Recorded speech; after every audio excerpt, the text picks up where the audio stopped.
temptation, yeah. What didn't I do for you, girl?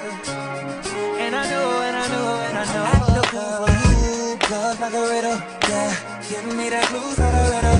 Oh, wow, laugh just a little, yeah. Life's pretty sweet, every bitch on. Last year when I got nominated, everybody was like, you gonna win, da da da da. So I really okay, I wrote out a speech, I had it already, okay. And then I didn't win, but I still was like, man, that was dope. Like, just to be nominated, to be just in not only a community that I work in, it's like where I'm from. Mm-hmm. So like, this is a city I'm from. You know how like in the Bible it say like your history follow you. So like your bad reputation, like I felt like no matter what my past was or what anything was, the city that I'm from supported me. Mm-hmm. And so I thought that was dope. This year, when I win, I was like, oh, I'm not going to win. Like, it's cool. So when I won, I was like, oh, shit. Like, I literally sat there. I sat for a second like, what? Yeah. So it's kind of cool. And I was, like, really taken aback. But it's really cool to, like, like I said, be nominated by a community that you're from. Right. And people actually see it. Because it's one thing, like, y'all give back to the community. The people I was going against building the community. I'm just selling houses. Like, so I'm not even like going and like volunteering, feeding the homeless. I'm not doing it. I'm selling houses. So people always like, oh, realtors make money. They do this, they do that. So it's like, dang, I'm competing against these builders. Yeah. And people get to see what they do. Nobody gets to see what I actually do. Right. So like to beat the builders, I was like, dang, like, I really should have said in my speech, now, if y'all need somebody to sell y'all houses. For real. So, but yeah, that meant a lot. Like just to compete against people who are doing something that provides me employment.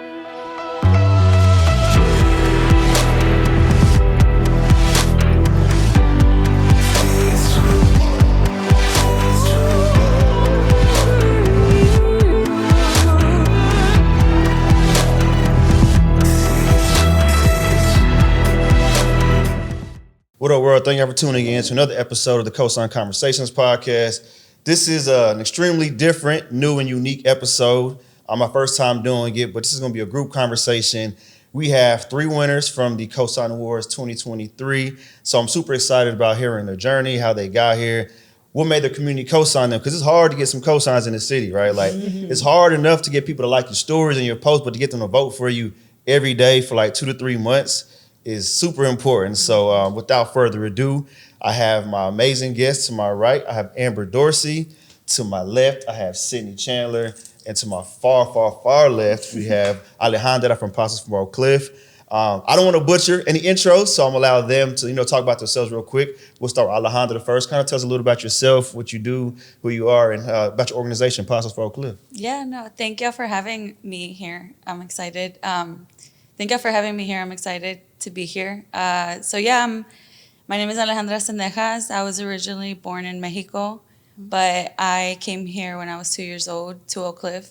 So I grew up here in Oak Cliff. Oak Cliff is my community, my family. They raised me.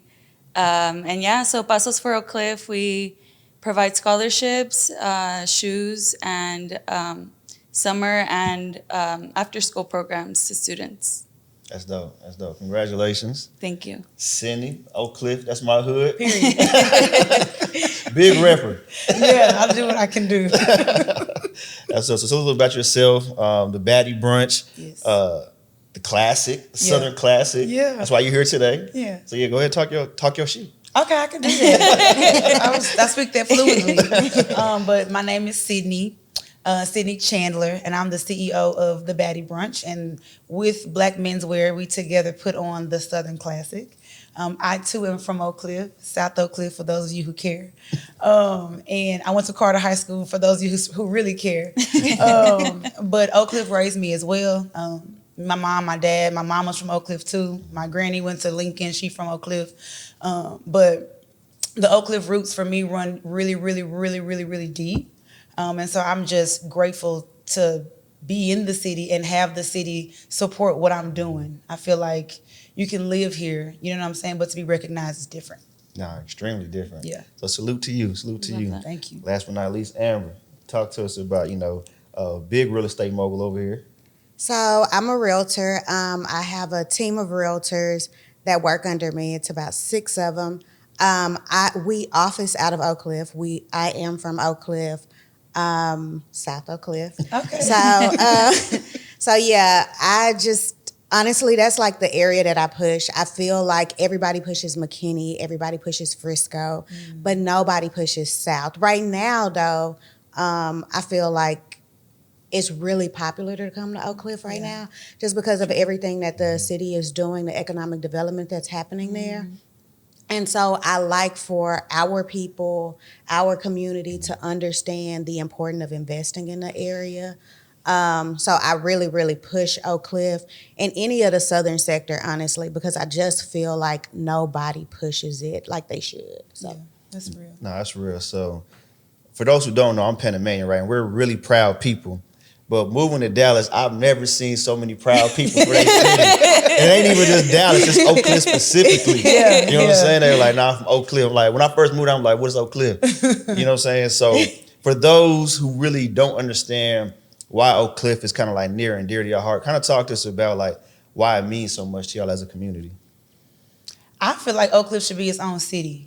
You know what I'm saying? I mean, it it's was. big. It was. You know, from Should go back. It right. should go back. Right. It's like Oak Cliff, Texas. Yeah. Is what Yeah. we say. Right. You know what Yeah. I'm saying? And I hear it used to be white, and the black people was like in South Dallas, and then white flight happened. Just like, Right.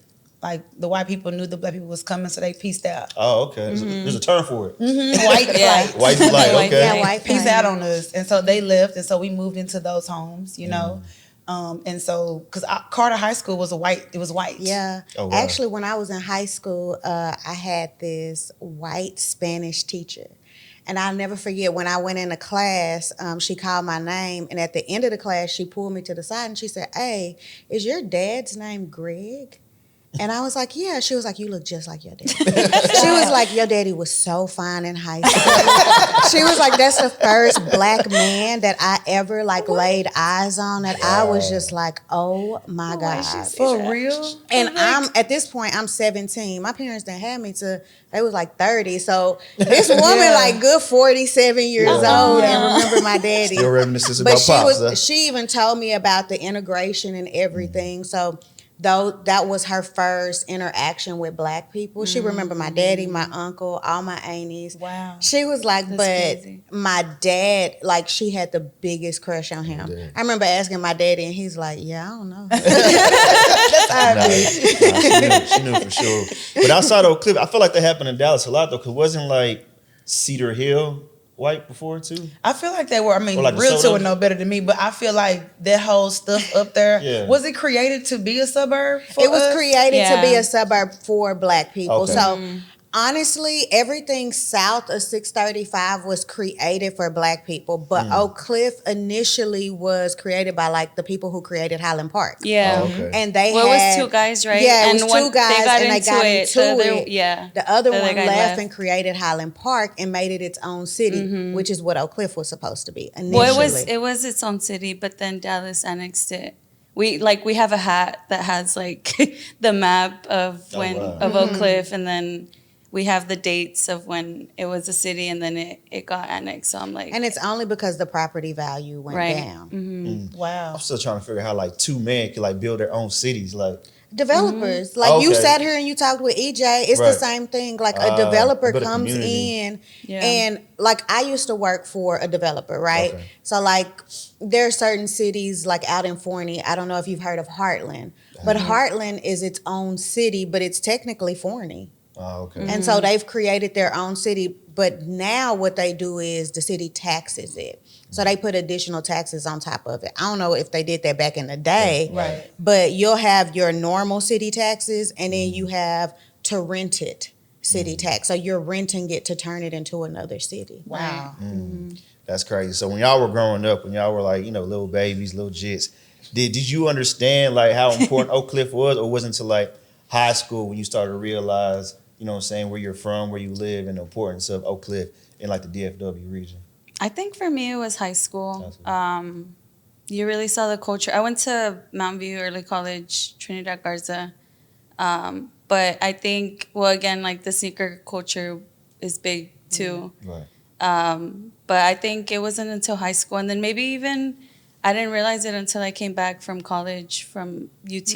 I realized like, wow, you know, the community really does come together, and I think that's why, like, besides the good food and the cool spots, I think the community is really what made it. And for us, like, we didn't start the org as an org. We started as a GoFundMe. Like, we had an idea of fundraising for 50 pairs of shoes.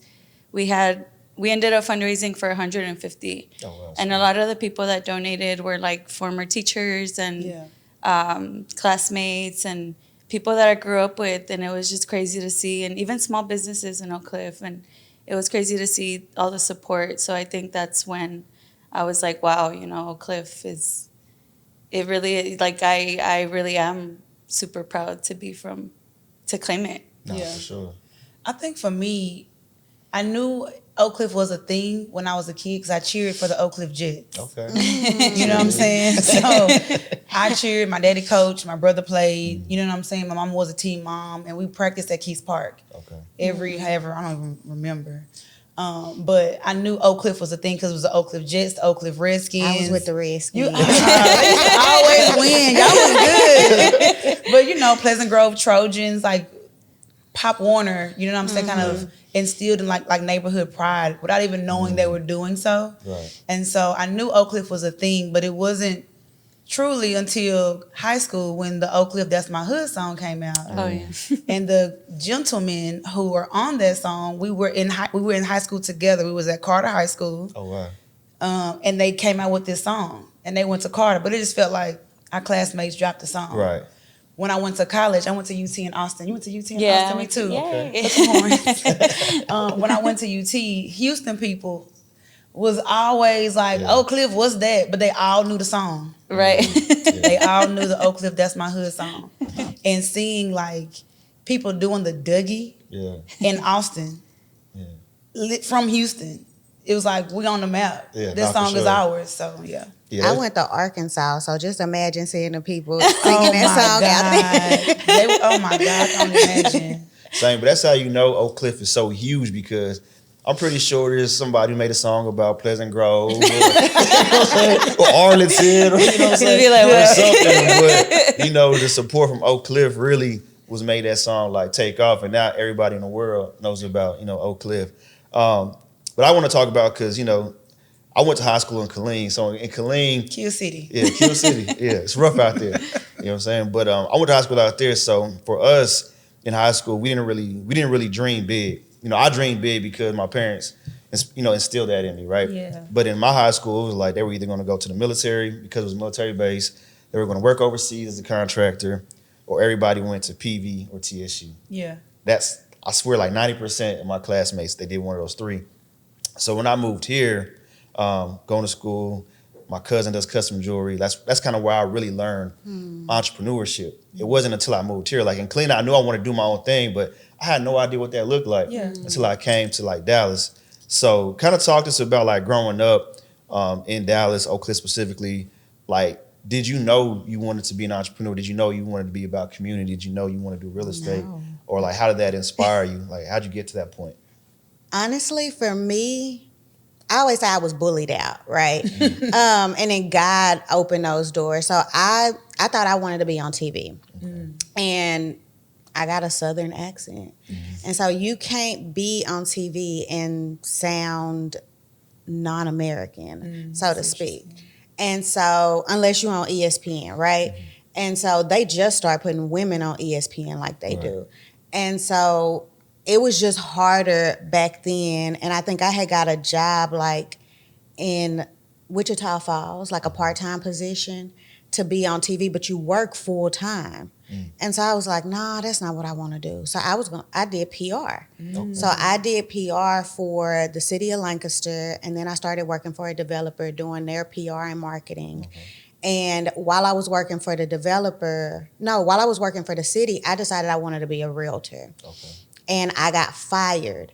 I took my unpaid time off money that they give you. I took that money and I paid for real estate school. Wow. Scotty told me where to go to school. And honestly, my mama didn't like the idea of me becoming a realtor. She was like, no, my mom's a first generation American. Okay. So she's honestly like, no, you supposed to work, you go to work, you do this, you do that. But on my daddy's side, my grandmother had a beauty shop off of Lancaster Road. My grandfather was literally the Oak Cliff HVAC company. Okay. So he did everybody's AC. My uncle owned a barbecue restaurant off of Redbird Lane. So I grew up seeing it. And I was like, man, if they could do it, I could do it. And I remember quitting my job. And I told myself, I was like, you just gonna do it. Like, it is what it is. You just gonna do it. I made $40,000 my first year in real estate while I had a full-time job. Okay. Just doing apartment locating though. Okay. And so I was like, dang, if I do 100% of this, I could really do this. Now, nobody told me that, like, you don't think about all of it. Like, in my head, I had it. Like, okay, put yourself on a paycheck, do this, do that. But you have to actually have, like, a budget set aside to put yourself on a paycheck. No, for sure. So I made 6 figures, but everything was from the rears. So, like, I'm paying everything from behind. Yeah. So I may get my credit card bill paid the day after it's due. Or my rent, I'm using a credit card to pay my rent. And then I'm going to go pay the credit card. Like, and everything was functioning from behind. So I made $100,000. Y'all, I felt broke. Like by October, I remember I was on the phone with my mama and she was like, well, just look at how much you made. Y'all, I remember I bust out crying. And I was like, I done made like $90,000 and I ain't got nothing to show for it. No, that's real. And she was like, it's okay. Did you learn a lesson? I said, yeah. She said, okay, do it again and do it better. Yeah. And I remember telling my daddy, and he was like, go get a real job. I said, well, how much did you make? He told me how much he told me how much he made. I said, I bet you I make more than you next year. Oh. So that was my challenge to beat my daddy the following year. I Like, I love got that. you. Yeah. I love that. Nah, that's real. Sometimes it takes that, little fire up under you to Right. like, really turn it up. Yeah. Especially from your parents. I feel like as far as like, I knew I wanted to be an event planner Your whole life. since 9. Since 9. Wow. Okay. I didn't know it was called event planning. Right. You know what I'm saying? But I planned my 9th birthday. You know what I'm saying? It's like I'm in class learning, but I have like I'm writing like my guest list. I want Sundria to come. I want Denisha to come. That's dope. I don't eat birthday cake, so I want a cheesecake. You know what I'm That's my saying? favorite. I love I cheesecake. love it to death. Shout out Cheesecake Factory. Shout out to Cheesecake Factory. I'm You can hating take on her, them. you can take her on a date there. Hey, I rock with you. I rock with y'all. So I know I wanted cheesecake. I knew I wanted, different, decor and stuff. I planned out the night. Karaoke, then we're going to talk about boys, and then you're going to sing me happy birthday. I knew that. And then growing up, I watched movies like The Wedding Planner and stuff like that. And I was watched like, that dang, too, I can do what J-Lo was doing. You know what I'm saying? And so I knew that. And then my parents, we were like the community house. So like every Friday, we was having fish fries and crab boils. And so my parents' friends, a couple friends, and their kids would come over. Yeah. And so we had the kids' room. It was like that.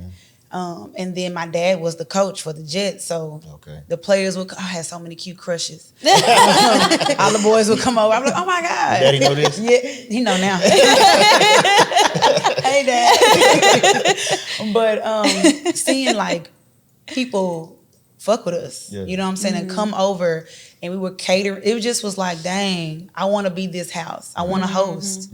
And so in college, I started the first Black fashion organization at UT, Hip Hop Couture. I don't know if you remember. But anyway, I knew that like I had charisma and the desire to be hospitable. I liked the way things looked. I don't like janky looking stuff. You know what I'm saying? And I'm big on picking the right vendors to communicate what my vision is, And so that transitioned into the baddie brunch just because 2016, I'm about to be 8. So in 2016, the Real Housewives was doing brunch. Brunch was just a real fashionable situation. And I was like, I want to get every friend I got in Dallas to come eat with me at the same time and get super dressed up. Because I want to freak out white people. Yeah. You know what I'm saying? I want to commandeer your restaurant. I love that. I want to look like I'm supposed to be recorded. Right. And I want to dine like a queen, you know what I mean? And we gonna spend money. Period. Yeah. And that's what it was, and it's transitioned into what it is now. I am not a full-time entrepreneur. Thank you for sharing that, because I feel like people Assume. Yeah. No, absolutely. Kudos, because you know, but I tried it. I failed twice, you know. I need health insurance, a steady paycheck, and structure, and I can't be the person. I would like to be, but I am just too much of a Sagittarius. I don't know how you doing it either. Oh, Happy early birthday. I'm struggling. I'm telling them, they know. I'm like, hey, just give me to like Tuesday. It is tough. I mean, I really do commend you guys because Baddie Brunch is true. It was me and me alone for such a long time. Right. So building a team of people to lead, I'm impressed because it's not easy. I work full time at 4 Oak Cliff. Oh. I'm a director at 4 Oak Cliff. I'm an event producer there. I play in our back to school festival, our Juneteenth festival. Cool. Huge events. And so that we get the funding and I'm able to plan, Oh, yeah, you know, You like, why would I ever leave? nah. And I get to do the Southern Classic and other Baddie Brunch events as well. So I'm an event planner in my full-time job and on my side hustle. It's who I am. So it really doesn't feel like work because it's No. what you love to do. It's fun. But I want to double tap something real quick. Salute to you, because I feel like people aren't transparent, right? Like you can be an entrepreneur, but it doesn't mean you have to be like the person in charge of everything. Right. Because like, honestly, I'm not a great leader. I lead by like example. Yeah. I'm not really good at telling people like, I'll tell you once and then I'm gonna just let you do you. I'm not a micromanager. You're not going to follow up. I'm not gonna follow up. Like, hey, we Yeah. know what we're supposed to be doing. Yeah. You know what I'm saying? But you need structure. You need somebody in place. And I had to learn that too. Like, okay, I need to hire somebody who's really great at operations, directions Yes. to do that, because that's not my strong suit. Yeah. Like, I'm gonna be in the back working. I'll get the funding. I'll get the sponsorships, the ads, the creative. But outside that, I don't want to do all this Y'all stuff. got it. I don't even want to do one-on-one meetings. Like, you know what I'm saying? Because I'm like either like super chill Yeah. or I'm turned up. So it's like conflict. No, You know, it's weird. It's like, all right, we're going to do this. Or it's like, bro, what you want to do? Period. You know, so it's like, you really can't do that in business. Yeah. So it's like, I have to bring somebody in for But that. the people that you have the one-on-one meetings, they're employed by you, right? Yeah, I'm the contractor. Okay. Yeah. Okay. No, because I think about like my one-on-ones. They're technically entrepreneurs too. So True, they are too. They're entrepreneurs. They just give me a percentage of their I commissions see what because you're I saying. pay for all their marketing. I pay for their publicity. I pay for everything to go out there. So like I pay for leads. I get them everything Oh, wow. to get their business going. And then I train them. But when I have one-on-ones, I be so unemotional. I think me too. I literally just be looking like they'll cry. My sister cried one time in a one-on-one. So like my sister works for me. Yeah. And so she cried in a one-on-one and I was like, are you done? Not the verb, man. Are you done? Like, because nobody feels sorry for you. Right. And she was like, that was so mean. I said, but that's life. No, really. Like, okay, so you cried, you got it out. Yeah. Cool, let's keep it moving. Yeah. Now, this is what you need to do. Like, my one-on-ones be so, and I mean, they're honest though. Right. Yeah. But, because I mean, I have moments where I cry, but who gonna wipe my tears? Who gonna fix it? Nobody. So you just, cool, keep it moving, let's go. Keep going. Because the to-do list don't get shorter. Nah, You still got to get it done. Keep adding on. Keep adding on. What about you, Alejandra? Yeah, no, for me, I think I just remember in high school being told, like, hey, what are you going to do for college? And I'm like, I don't know. Yeah. I'm good at math, so I'll do something in math. Because I always thought going to college was for white people. Like, that's what I saw in movies. And I'm like, well, you have to pay for college. I don't have money. My parents don't have money. So luckily, I was able to get a full ride to UT Austin. Shut up, girl. A full ride to UT? Yeah. And I got Okay. scholarships. And I was undocumented at the time. I have DACA now, but I was undocumented. So I had a really good college advisor. Wow. She did everything for me. Like, she would stay after school. We would look for scholarships like that didn't ask for a social. Yeah, I remember like working hard in high school, and because my parents always told me like the way to do it is education. For sure. And that was always my goal. And I know that I didn't really think about community service until I was getting these like I actually did get a Harvard. I got a, what's it called? Can't think of the word. A one-on-one. No, I got to meet with someone from Harvard. There you go. A meeting with Harvard to apply, and because like after you apply, they like get a Like meeting. interview? Yeah, they Okay. interview you. There you go. I couldn't think of the word. Thank you. And I got an interview, and I remember telling him about. I remember it was horrible. It was this old white guy. He was just talking about himself the whole time. Oh, yeah. They do that. But I think that's when I realized like, oh, I want to do engineering, and I want to help like girls go into STEM and, you know, motivate them. And I had this chemistry teacher at UT. She did that.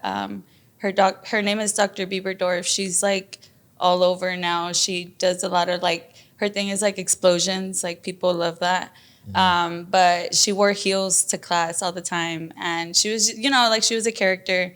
And she really motivated me to look more into like reaching out to because I was in Austin at the time, the community, and that's when I joined orgs, and I built a community there, and I realized like, oh, okay, I can help other kids. Like, we were doing school tours, and kids were like, oh, I can come here, and like, if you're here, I can come here too, because they're mainly Hispanic and Black, and they're like, oh, okay, I can come here too.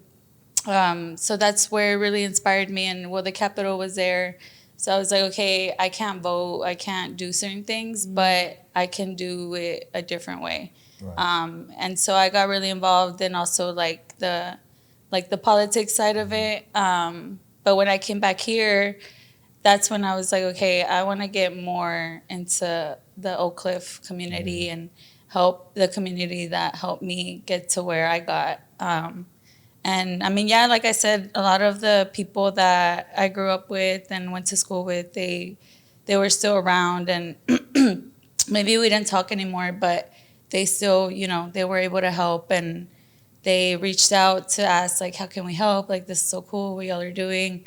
And yeah, it was just, it was, I guess, an eye-opening experience, like seeing how the community comes together. And I mean, it's like I think a lot of times when we talk about shoes, people don't understand it, and they tend to be like, why shoes? Like, Right. what does that do for kids? But I feel like the Oak Cliff community understands it, and that's why they came together to help us.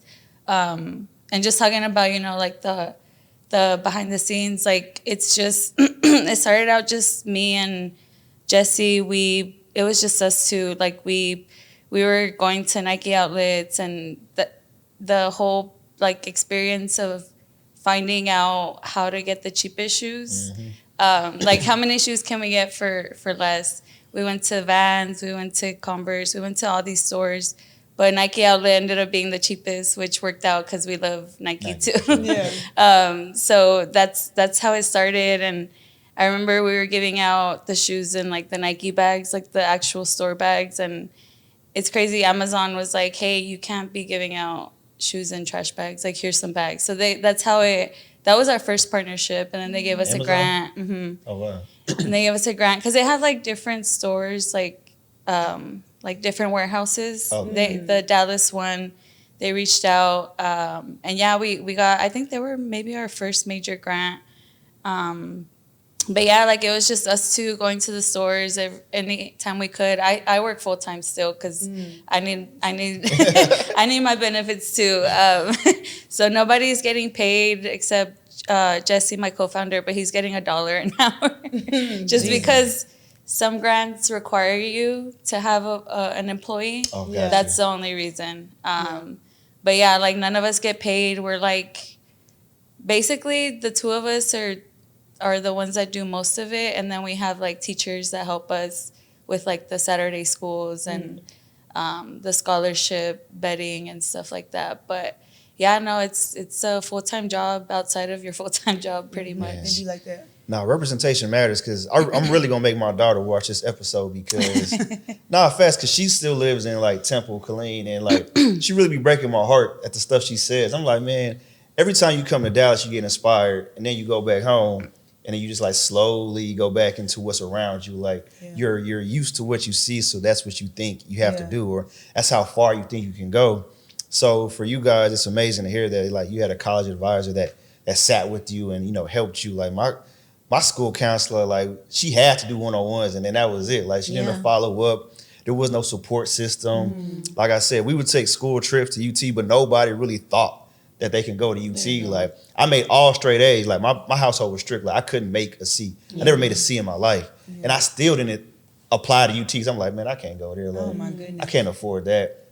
But I had like that hustler mentality. So I'm gonna sell, shoes, clothes, grills, CDs, other stuff. Yeah. You know what I'm saying? Yeah, anything you can. Yeah, but then when I moved to Dallas, I feel like it was just like an eye-opening experience to me. It was like, man, I remember I went to your event, Baddie Brunch. It was in Uptown, where close to where the Frida's is now on McKinney. It was like on the second floor. It was very early on. This is where I first met you at. And it was nothing but women there. Was it all white? I think so. I know y'all did some type of games. I'm like, man, I've never had this experience, right? So I'm talking to my homie. I'm like, bro, I don't know what's going on. These women look good and they professional. Like, where they been hiding? Because I'm used to meeting people like, they're teachers or they're in the military. So I move out here and I'm like, man, there's young Black and Latino lawyers, doctors. What is it called when you work like at Walgreens with the medicine? Pharmacists. Pharmacists. I'm like, I've never met so many pharmacists around my age. Yeah, it's a lot of them. It's a lot of them. And I'm like, man, this is crazy. It made me like rethink my whole life. Like, damn, maybe I should have stayed in school a little bit. But that wasn't for me though. I said all that to say that like it's truly inspiring me because like people may see y'all, but they don't understand what y'all went through to get to this point, right? I know you talked about what you went through being undocumented, but man, you really out here crushing your full-time job, doing great with the nonprofit. But like, what is like one thing that you had to say that you went through that you thought like really crushed you, but you came over it? I want to talk about that. Like confess that moment that people don't even think about. I know you talked about you cried, but like, what is something that you really thought like, this isn't for me, I'm done, I'm about to pack it up? And like, how did you overcome that moment? I had one this year. Oh, So anybody that knows anything about real estate, 2023 has been the hardest year for realtors. That's what I heard. So I train other realtors. Okay. And so when I feel like I'm failing them, or I feel like I'm failing them if I don't see them performing. Okay. And one of the girls who started on my team left my team. So it was an original 4 of us. And she's the reason I started the team to begin with, this one person. Wow. And so she left the team. And like, when she was leaving, I was like, I'll offer you a job. Like, what do I need? Like, you can be my operations manager. I think you'll be great. I even offered to pay the girl $80,000 a year. Like, what do I need to give you so you can stay? And she was just like, let me think about it. And then she was like, no. And the reason she didn't want to do it is because she felt like she worked alongside the girls and turning into an operations manager. And her head meant she would be beneath people because now she's working for them. And so, and I could respect her perspective on it because I would want you to love what you do. Absolutely. So when she left, what she said is, I wasn't performing and I felt like I was dead weight on the team.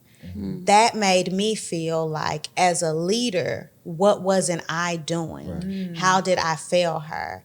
Like, when I say I broke down, and I broke down when it happened, and like months later, it's all girls on my team, y'all. So drama unfolds every once in a while. And I kind of like keep my mouth shut, like try not to play into it. But every once in a while, it affects me, right? Mm-hmm. And so drama unfolded and it affected me. And I broke down again. And I was like, you know what? I'm going to call her. Because I realized that all of it stemmed back to when she left. Mm-hmm. And I hadn't healed from that. Right. Mm-hmm. But when she left, I was like, man, fuck this. I don't want to have no team no more. Yeah. Like, being responsible for them is heavy. I don't think I can do it, blah, blah, blah. And I even said it to 2 of the other girls on the team, and they was like, what? I wouldn't have this without you. Right. Mm-hmm. And so it took them like putting me back in my place. Like, no, like I don't care what nobody doing. I ain't going nowhere. It's one girl that'll tell me all the time, like every once in a while, she'll just send me $40 and be like, thank you. Damn. And she'll just be like, I just want you to know I really appreciate you. And it's like those little moments because honestly, they're entrepreneurs. They don't make money unless they sell a house or they rent an apartment or a house. Yeah. You know what I'm saying? So it gets really, really difficult sometimes when I see them not succeeding. But then I have to take a step back and be like, okay, well, you doing your part, but what are they doing to match it? Right. And if they not doing anything, I've come to the conclusion, like, I have to start letting them go because they can't be dead weight on me. Yeah. Mm. And so I'm using what that girl did that was on my team as part of my practice. Like, you can't be dead weight on me because now I feel responsible, and I'm not responsible if you're not showing up. Right. But that was hard for me. Like, I probably had like 3 or 4 breakdowns this year about that. And it's crazy because this year I've gotten a lot of accolades. So like on Instagram at like 40 under 40, top 100 realtor in Dallas, CoSIGN, like all these different awards that I'm getting. But it's like, man, behind the scenes, it's like, what do I do? No, that's nobody can see it. Mm-hmm. That's tough. I know. I want Entrepreneur of the Year, and I'm like, me? I'm like, y'all sure y'all got the right person? Right. You know, but you know, like they see, we really work though, but it's just hard behind the scenes that people don't see that. So we are deserving of these accolades. It's just like, man, sometimes you just feel like, I don't even know I'm still here. Yeah. You know what I'm saying? So what about you? Oh, mine was in 2019, and I'll never forget it. I was working at a major retailer, local, in the buying office. And it was nice at first because it was bougie. But then it was like no room for growth, right? I was trying my best to do the corporate thing, but there was no room for growth.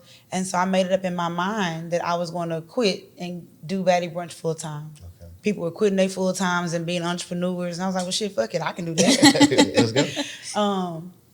And this specific year, I was about to have a gala, the Midnight Ball. Okay, I remember. I used to do formal balls with the Baddie Brunch. That. You do? I love that. You never know who knows things, you know? Yeah, for sure. And so it coincidentally was on the same night as what is the other one? Margarita Ball.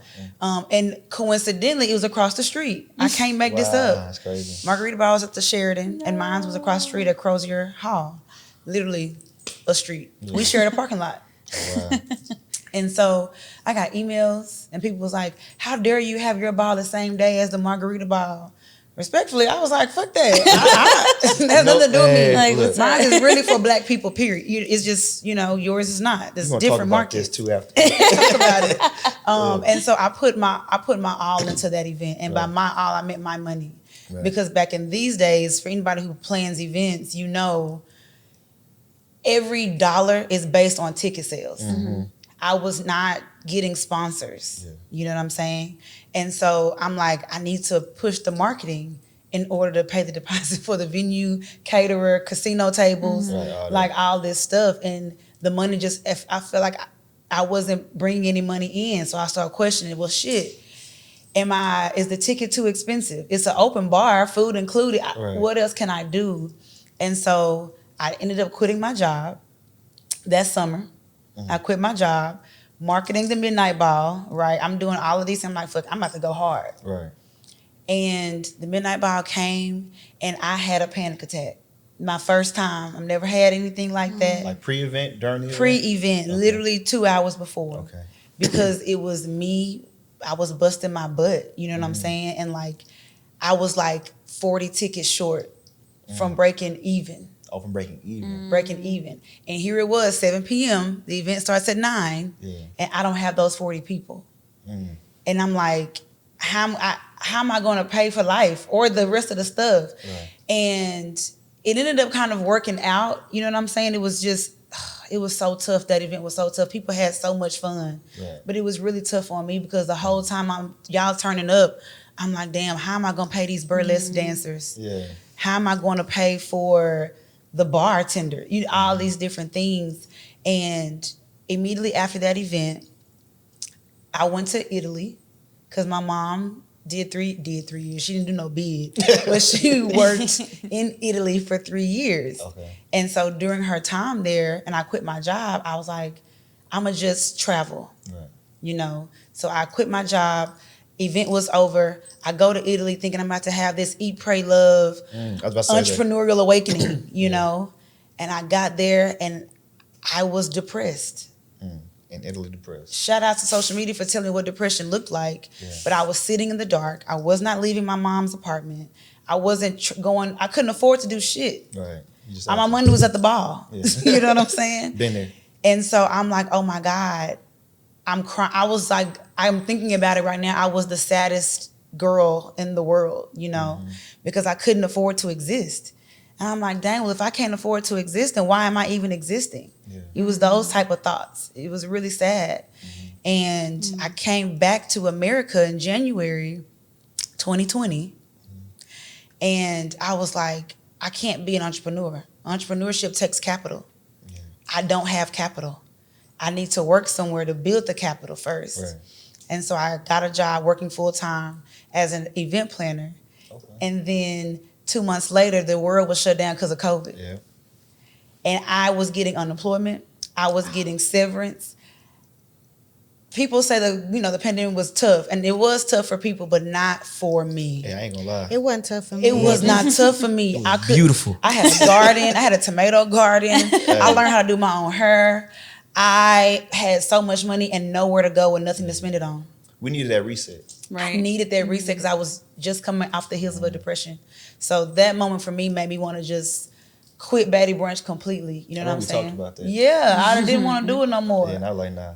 Yeah, and I'm still doing it. So, and I won a COSIGN Award for it. So, 2 times. One for 4 Cliff, but my first one for myself. Yeah. So, no, Nice. that's. I'm glad you shared that story because there's a lot of people out here who have their own business, but they want to also break into like hosting events, hosting their own events, or like they attend a lot of events and they don't understand what it takes. There's been plenty of events to where I'm looking at everybody having a great time and my stomach is like, nah. I'm about to have all these awkward conversations about, bro, like, wait till the Eventbrite hits, right. or Net 30, please. Net 30, or man, all that, because it's really tough. But as a producer, event planner, you're like, man, as long as they have a good time. But on the other side, you're like, man, you got to pay for this good time. You have to pay for it. And it really questions you because I question myself a lot. It's like, man, 1, am I supposed to be doing this? 2, am I good at it? Yeah. Because it's like, yeah, you can get people here, but then you start thinking about this. Okay, it's one thing to get people here if it's a free event because you're not investing anything. Right. Correct. But then when you charge a high dollar ticket item, if you can get people there, then that shows the strength. But if you can't, then it's like, dang, do they not rock with me, or is it that part? You start questioning your purpose and am I curating what the people want? Exactly. Or am I doing stuff that I want to go to? You know what I'm saying? There's a fine line there. Right. But that ball that I talked about, I think I was charging $90. Yeah, undercharging. The Southern Classic this year was $150, $175, and we sold 560 tickets. With no people still clamoring at the door, trying to get in. Yeah. And Corbell sponsored, and Lobos Tequila sponsored, and Topo Chico. So it's like, at one point, I was, couldn't do none of that. But here I am with my partner, Black Menswear, and I couldn't have even, 2016, 2019, Sydney couldn't even fathom whatever's going on right now. That's why you got to keep going. Absolutely. For sure. So what about you, Alejandra? Yeah, no, that kind of feeds into mine. I mean, I think, like I said, Jesse and I were the ones really doing it, but we were applying to a lot of grants early this year and last year. and we weren't getting them, and we were just like, dang, you know, like people, they don't get the shoe, like back to what I was saying, like the shoes, right? They don't get the vision, I guess, that we had. And I've always stuck to it, but Jesse was the one that was like, man, like, what if we just drop the shoe program and we just focus on like the education side of it? And I'm like, yeah, but the shoe program is what got us to where we are. And like there was a point where we were kind of like, do people actually believe in what we're doing? And back to like the events thing too, like we were having free events, and people weren't showing up, or they weren't signing up. And then when it comes to like charging, right, then you're like, okay, people aren't buying, like, so you start questioning, should I even be doing this? And so we got to that point, and eventually Jesse, my co-founder, he stopped teaching, and he really got into like full-time doing the nonprofit work. And after that, once he really started investing time into it, we were getting more grants, and then we got the COSIGN Award, and we're only 3 years in, and just, I don't know, it's just seeing, I mean, we had a big event the other week. We also charged, we had like raffle prizes, and that was the first time that we had people sponsoring items, and it was like JBW watches sponsored 2 watches worth like together like $900, and we had people like, well, they were mainly Oak Cliff, like Oak Cliff items, like Oak Cliff jacket worth $150 for free. Like we didn't pay for that, but people were donating to be able to win those prizes. And we also charged, I think it was $25, and it was pretty full, like it was pretty packed, and people still donated on top of that. So like it's hard when you hit that low point and you start questioning, like, should I continue this? Like, because Jesse, even now, sometimes he'll be like, if this works out. But I think it's just, it's hard to keep pushing when things like that happen. I think we didn't get like maybe 5 to 10 grants at this point, but yesterday we got a City of Dallas grant for $12,000. So I was like, see, we do it. Like we got this. Like some people believe in us, and so the whole shoe thing. I don't know if what are they called? I forget what they're called, but there's this org that they basically they help fund nonprofits. And one of the guys, he was saying that he really loved our mission and that he really believed in it, and he helped push it with the other panelists, the other people that reviewed it, because they also didn't really see the point of the shoe program. And he was like, no, I love that. Like shoes, I love shoes. Like I love what y'all are doing. And I don't know, just knowing that there's people out there that are pushing for us, and it doesn't have to be the whole group, but as long as there's like one person that really believes in you. I'm sorry. Sometimes the shoes can be like a cultural thing. I was about to say that too. Yeah. So, because like growing up, like you had to have the Jordans, or you had to have, I think I had the Charles Barkleys.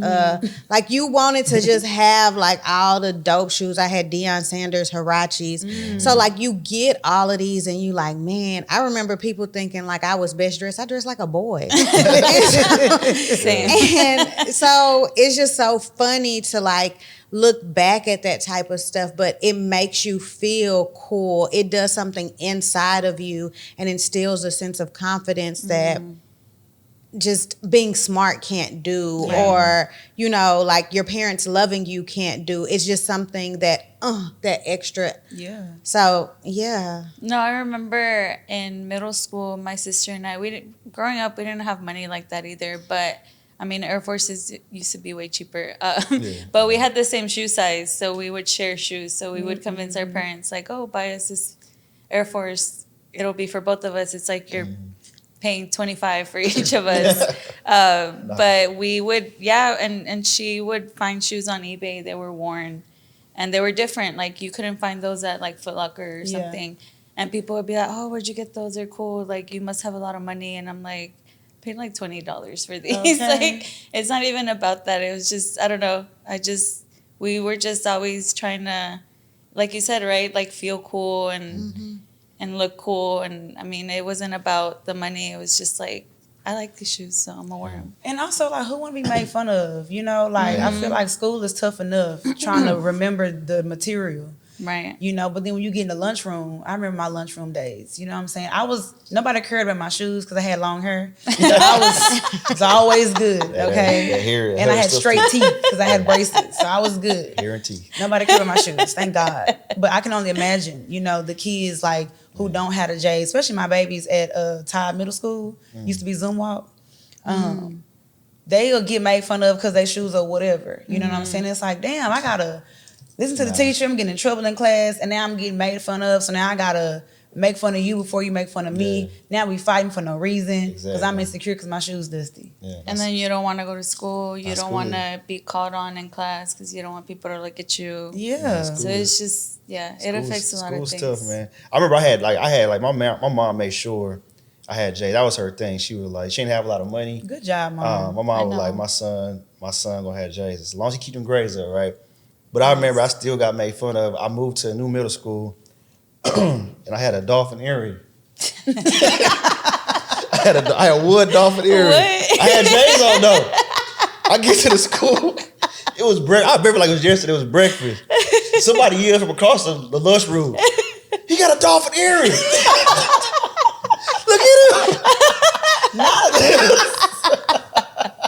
You should have been like, but I got J's on. I didn't even care. I didn't know anybody. I was hurt. Oh, the one person gosh. I knew was this another Panamanian girl. She lived across the street from me. And she couldn't even do nothing. She was like, She's like, damn. bro, that whole day I was Did you wear hurt. the dolphin earrings again? Nah. That was the last just day. stick it out. That was the last day. I went home to my mom. Why you bought me this earring? My mom don't play about her son. So she's like, boy, let's go to the store right now. Right now. She took me to the store, you know what I'm saying, got me a stud earring. And I went to the next day. I tried to look for that dude. I was like, where he at?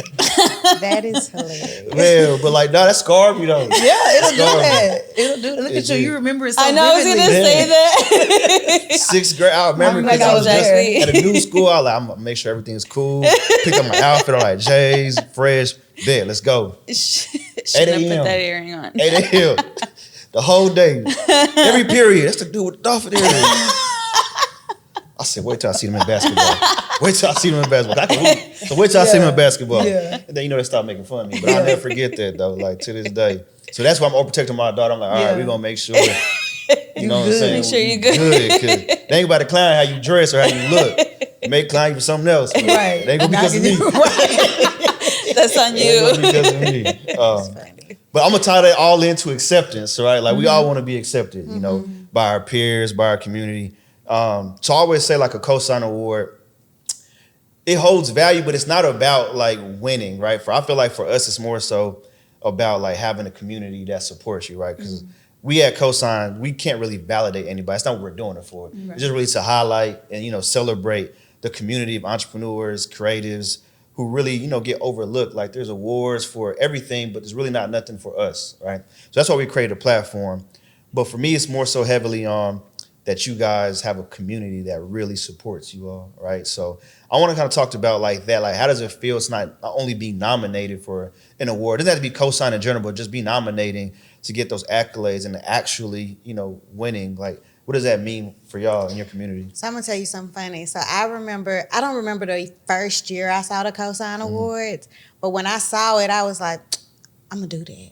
I'm gonna get that. Yeah. And then like in 2020, I think you text me and you were like, hey, I'm having a private event to give people awards. Oh, yeah. And you gave me an award there. It was It was the pandemic. And the pandemic, y'all, I was working. I had my cameras out. I had my lights on. I was sitting on my couch. I would get dressed up every day. Yeah. And I would tell you something about real estate and why you should buy now. Wow. Oh, nice. Wow. So you wasn't gonna forget I was a realtor. I don't care. You locked in the house, everybody's on Instagram. I was finna sell myself.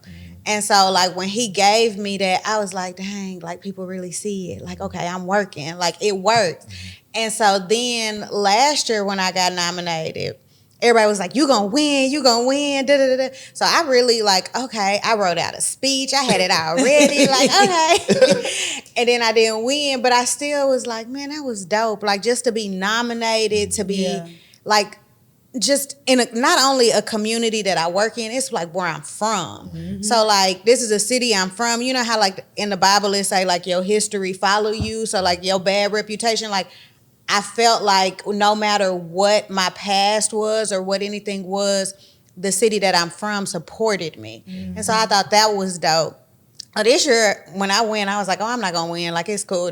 So when I won, I was like, oh, shit. Like, I literally sat there. I sat for a second like, what?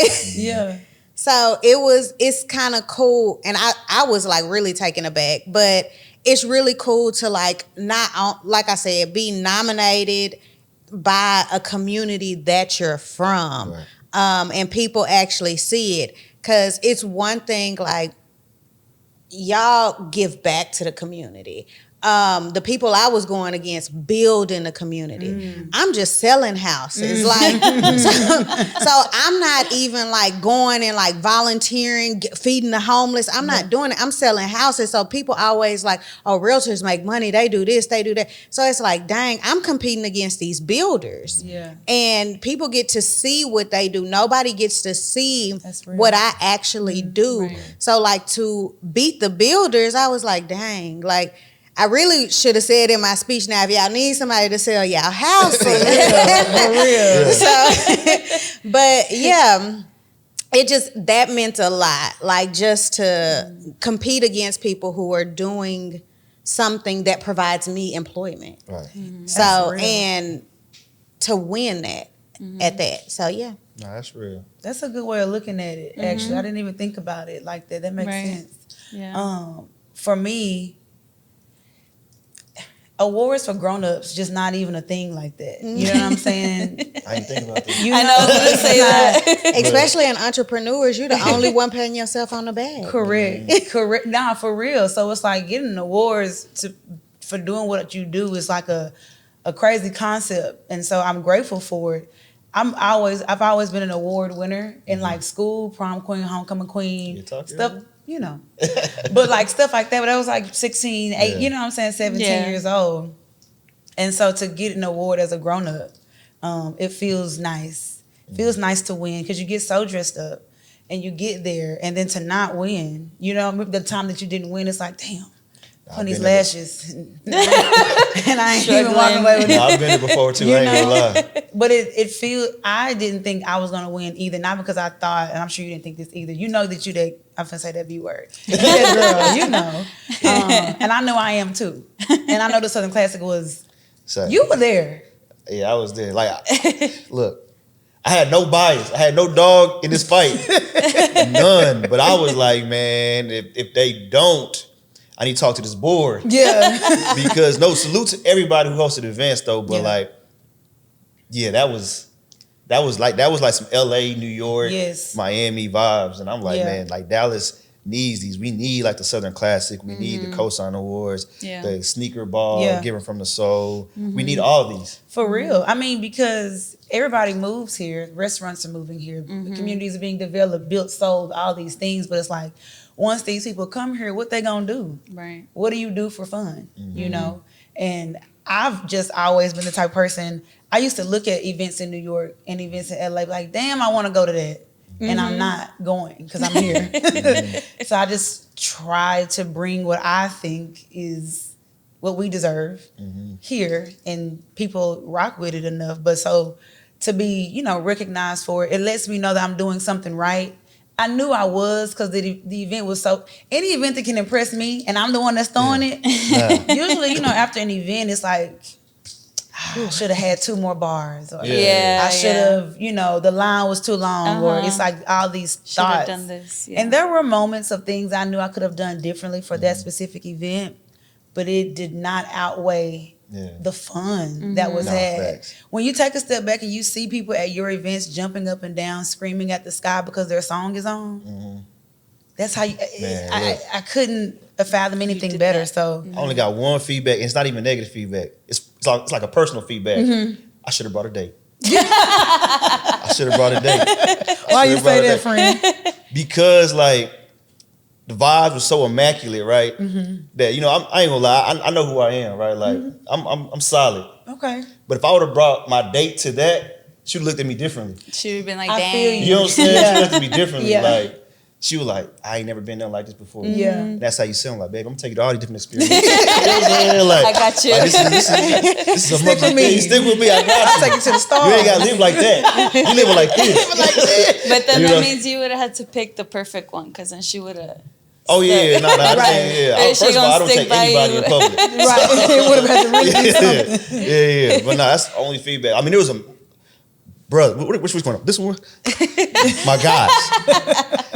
The women there were, like I said, top tier, right? And I'm not flirting because I'm just saying Yeah. for my guys, Yeah. don't miss out on But next year. Yeah. You know what I'm saying? Like the pool was bountiful, it's plentiful, okay, overflowing. Now runs over, okay. All right, Abundance. I'm like, all right, promo. Abundance, amazing event. You need to be there, but you got to put that on though. Nah, Don't come period. half step. You got to put that on though. Look nice. Yeah, I'll Just let you look sharp. continue. Yeah, my bad. I'll let you continue. No, bro. I'm good. Really, it truly is just cool to be recognized. And it's cool to know that you're doing something and people want it to be done. Yeah. Because you can do an event all day and nobody comes because it's like, what Right. the fuck are you doing? Yeah. But open bar, past hors d'oeuvres, and over the top decor, it's going to get me every time. Facts. And just one more thing for you is I noticed a lot of 2023. I don't know if y'all did too. If you go to a lot of events, like there's been like a decline of attendance this year, Yeah. like overall. And just to have like 550 plus, it's a salute to you and your partner because a lot of people told me like, man, this event like we didn't reach like the goals we had last year. It's been like a little light, and I've seen it as well. So no, I definitely want to salute y'all for that. Thank you. I mean, of course, that's what y'all want. But. That is what it is. So you're right. All them 550 people. They vote, yeah. So, last thing too, and what they did was creative. Like I was impressed when I got in there to like scan my ticket. They had a QR code upon entry to say, "Hey, we're nominated. Vote for us." Upon entry. that's So like, smart. man, for us, that was beautiful to see. Like Yeah. how many people go above and beyond to like promote. Like I even heard, like I don't know if it was this year or last year, people were like, yeah, Amber definitely winning because she sends me texts. Like, Oh, that was last. Yeah, I didn't think I was gonna win at all. Like I didn't send texts, I didn't do nothing. But my mother is a school teacher. My aunt is a school teacher, okay. and my cousin is a school teacher. And kids got laptops. So Yes. that- So every morning they sent a group text and was like, "Don't forget to tell your kids to vote." I love that. that's the cheat code. That is. No, That's we good. did the same That's thing. the cheat code. I'm like, we did the same And then I'm thing. half Mexican, so it's like 100 of us. Oh, It's literally 100 of us, and we have like a family group text. And I don't even know how this happens. It's like 30 of us in this group text. And so it's like, tell your husband, wife, and kids to vote today. And then wow. the cousins, the little kids, have a group text, and they send one out too. So I didn't do anything this Oh, year. wow. It was Last year, I was on it though. Yeah. I was like, yeah, vote for me. And I just felt like, man, I got like 100 Mexican family members. Like, I They gotta can do win. it. They better no, they vote. support though. They definitely support. Even going back to you, like I know what you do, so I was super supportive. I know they have a dog in this fight, but I'm not gonna lie. Fort Oak Cliff is such like. Well, we're good We're like that. scared. Yeah, it's such a huge. We're like, I don't know if we're It's gonna such a win. huge organization to like honestly. Sometimes like we're being transparent. Sometimes like people are No, like, yeah. man, it ain't even fair for a Cliff gonna win, or Yeah. like certain people. They're like, it ain't fair. So and so is gonna win. Yeah. And it's like, man, have more confidence. Yeah. Within yourself. You never know. You never Like know. you never know.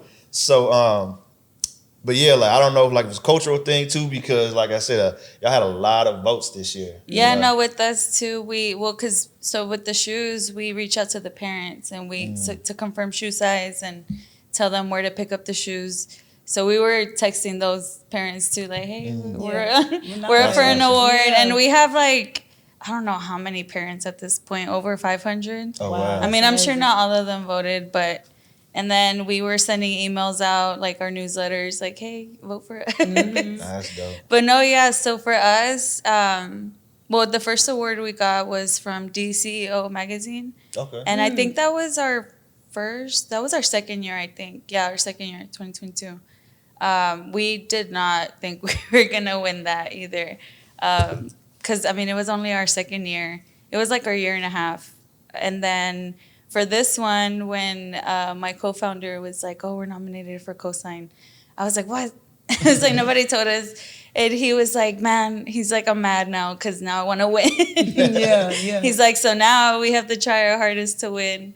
But no, yeah, like you said, right? Like I really like these types of awards because it's not about like a committee deciding. It's like the community that's voting. And I mean, yeah, it's just, it goes back to that whole thing I was talking about, that sometimes we question, like, are we doing what we should? Like, should we be doing this? But getting these, even just getting nominated, right? Like it shows that people are paying attention, and the community's paying attention, and like the events, like the DCEO, we sent our director of events because we want her to experience that too, Right. and then we sent for CoSign, we sent our director of education. That's awesome.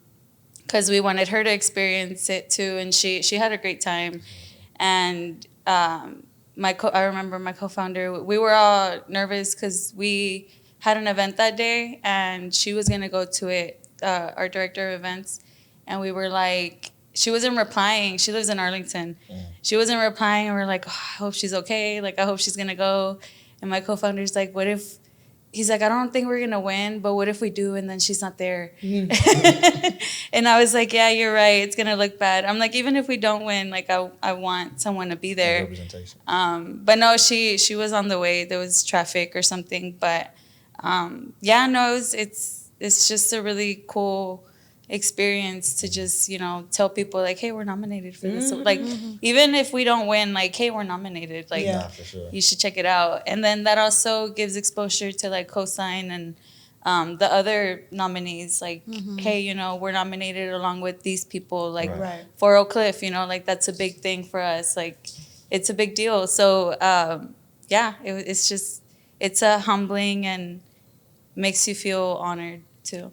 For sure, to be for sure. doing it. I know you guys are all entrepreneurs, so I want to definitely be wary of your time. So last thing before we get out of here, we'll start with you, Alejandra, and come down is I just kind of want to give you this platform right now just to, share something about your organization or share something about you, any last thoughts that you just want your community or viewers to know. Because like we said earlier, this is tough. Like Instagram just shows like the glamour of it. It doesn't really show like the tears, the them crazy bank accounts. Not crazy in a good way. Okay. So you don't really get to see all Struggle. that. So I just kind of want to give you the platform, just to, highlight or inspire, the next person watching. It's like, man, I want to create a nonprofit, but like, I don't know how to get grants, or I don't think I can get grants. Right. Just, leave you the platform to inspire, them. Yeah, no, I think I just want to say that, well, one, even though we're winning awards and getting recognition, we still need the funding. So the small donors mean a lot to us, and the small businesses that help us and have sponsored. So keep those coming. But also, yeah, no, we're a small team. It's my co-founder and I do most of it. And then for like our education programs, our All-Stars program, we have the teachers, but for the most part, we're like 4 to 6 people that do most of it. And yeah, I mean, we started out by Googling how to start a nonprofit. How do you file taxes for a nonprofit? How do you create one? What do you do? So it's, you can do it. You can do whatever you put your mind to. I never thought I would have a nonprofit growing up, and it's just cool to impact the community and the kids. I mean, the kids are really why we do it.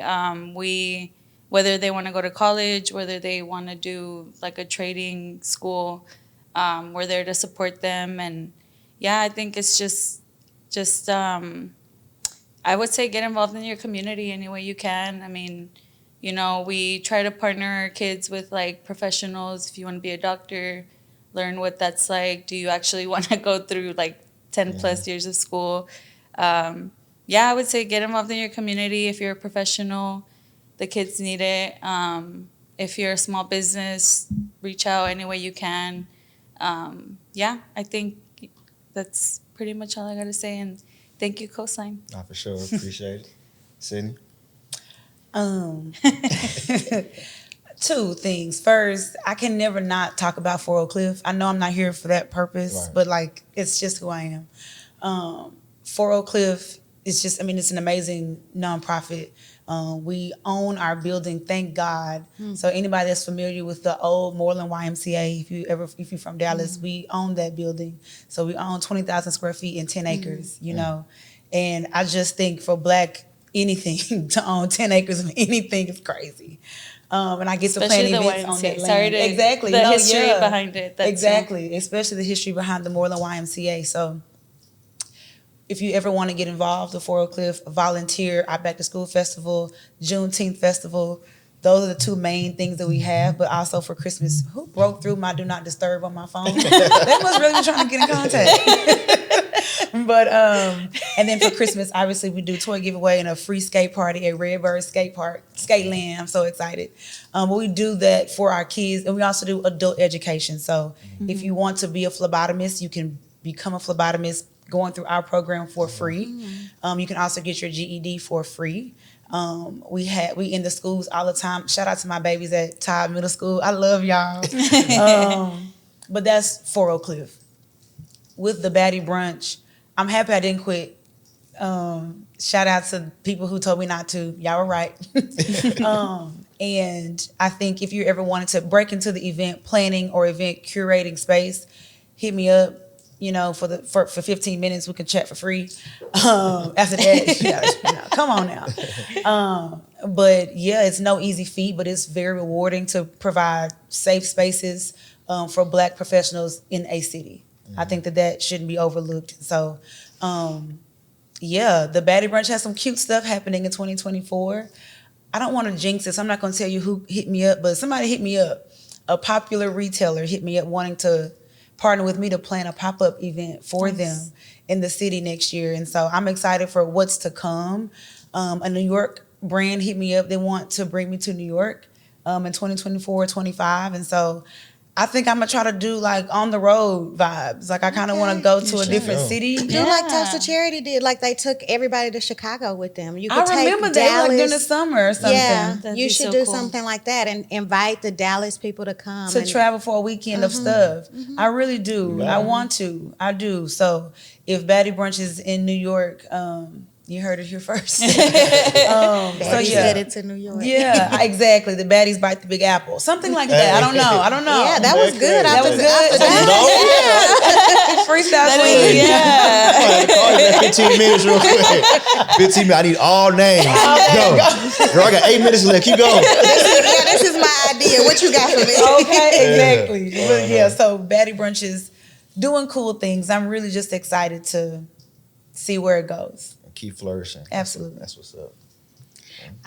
With real estate, if you are trying to become a realtor, just do it. I hear a lot of people say like it's an oversaturated industry, but everything's oversaturated. So like just figure out your lane, who you are, what you're trying to do, how you separate yourself from people. And the cool thing about real estate is you can always be yourself. And when you're yourself, you attract your people. That's real. And so you don't ever have to worry about bumping into the next man beside you. Just be true to who you are. Learn as much as possible. Collaborate with people. Meet everybody. Go to as many classes as possible. Just put yourself out there.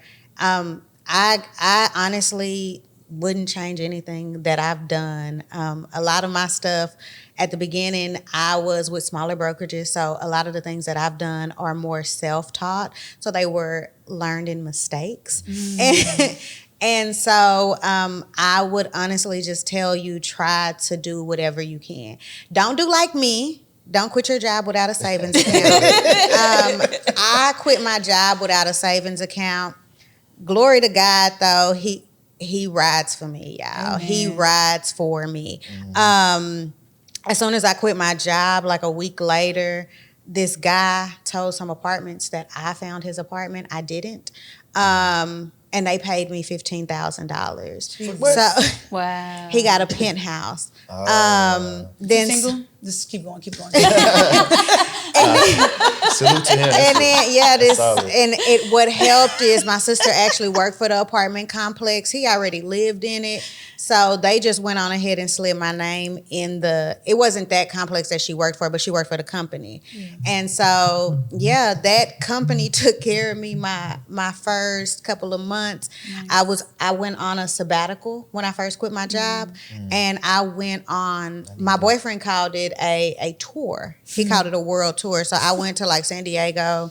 I went to Dominican Republic, then I went on a cruise with my family. So like I never sat still until the end. So like just go after whatever it is that you're trying to do. It's not easy, but life ain't easy. So life ain't easy, but anything you want to do, you can do. Yeah.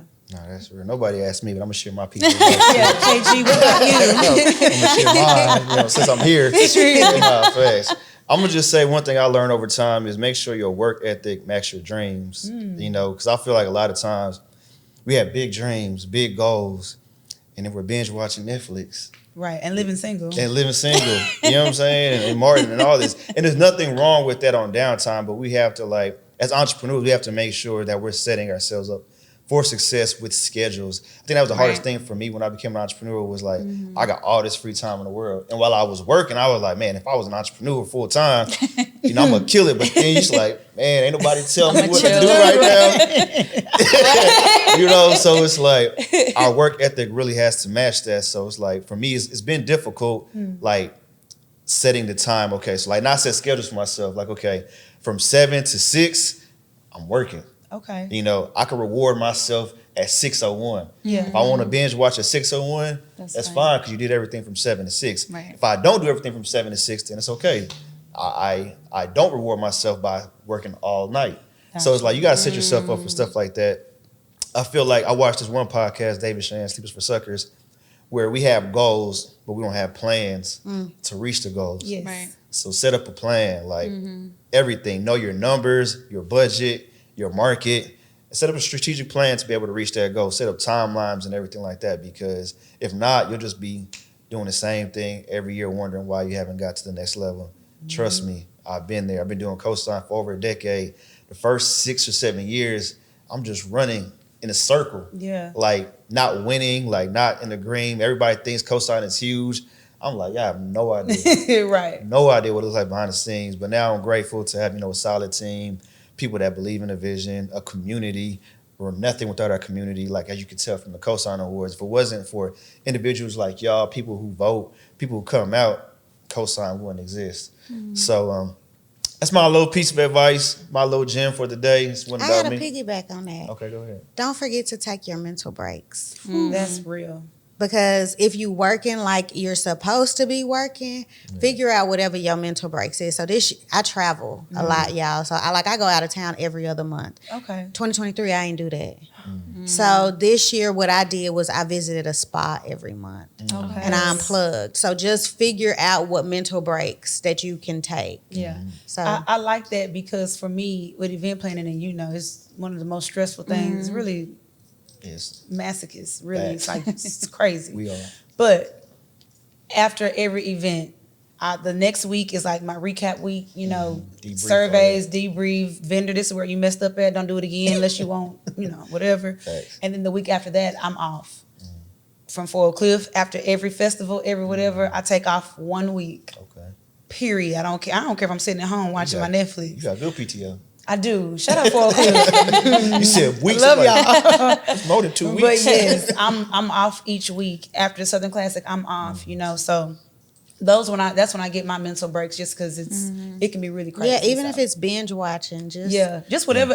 I really just do what it is that I enjoy. Do what you want. That you're not trying to monetize. Exactly. I'm just chilling. Yeah, the mental breaks are really important. Our team always tells Jesse and I, because we're a couple, they're always like, just because y'all are always together, man, make sure you're not always talking about Pasos For Oak Cliff. That's real. And I'm like, that's true, because that's really what we always do. Like, we have to remember, like, this, if we're going on a date, no talking about the org for one day, like at least important. one day. So like yeah, parents with kids. yeah. That's You need a important. break from them.